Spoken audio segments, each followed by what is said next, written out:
நுவலி வெளியாடி நேயர்களுக்கு சாய் சுதாவின் அன்பு வணக்கங்கள். ஒரு நிமிட பகுதியில் இப்பொழுது நாம் பார்க்க இருப்பது தக் லைஃப் ட்ரைலர். பாத்துட்டீங்களா? நான் பாத்துட்டேன். எனக்கு பெரிய அளவில் ஏமாற்றம் சொல்லலாம். நீங்க படப்பதிவு, ஒளிப்பதிவு, டான்ஸ், அப்படி எது வேணா சொல்லிக்கிங்க. எனக்கு எல்லாத்தையும் விட கதை தான் ரொம்ப பிடிக்கும். கதை நல்லா இருந்துச்சுன்னா எனக்கு ஓகே. அப்படி இருக்கும்போது கதை இது தக் லைஃப்ங்கும் போது எதை பத்தி சொல்ல போறாங்களோ அப்படின்னு நினைச்சிட்டு இருக்கிற பொழுது, ஏன்னா எல்லாருமே புதுமையாளர்கள், இயக்குனர் கமலஹாசன் இப்படி எல்லாருமே புதுமையாளர்கள், புதுமைகளை செய்பவர்கள்.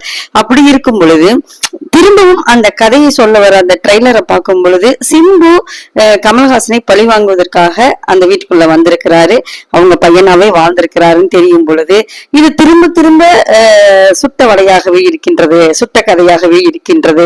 கொடுக்கப்பட்ட பரிமாறப்பட்ட விதம் வேண்டுமானால் வேற விதமா இருந்திருக்கலாம், ஆனால் அந்த அந்த மூலம் ஒரே மாதிரியா இருக்குதே அப்படின்னு எனக்கு ஏமாற்றம் தான். உங்களுக்கு எப்படி இருந்தது? நீங்க சொல்லுங்க. நன்றி.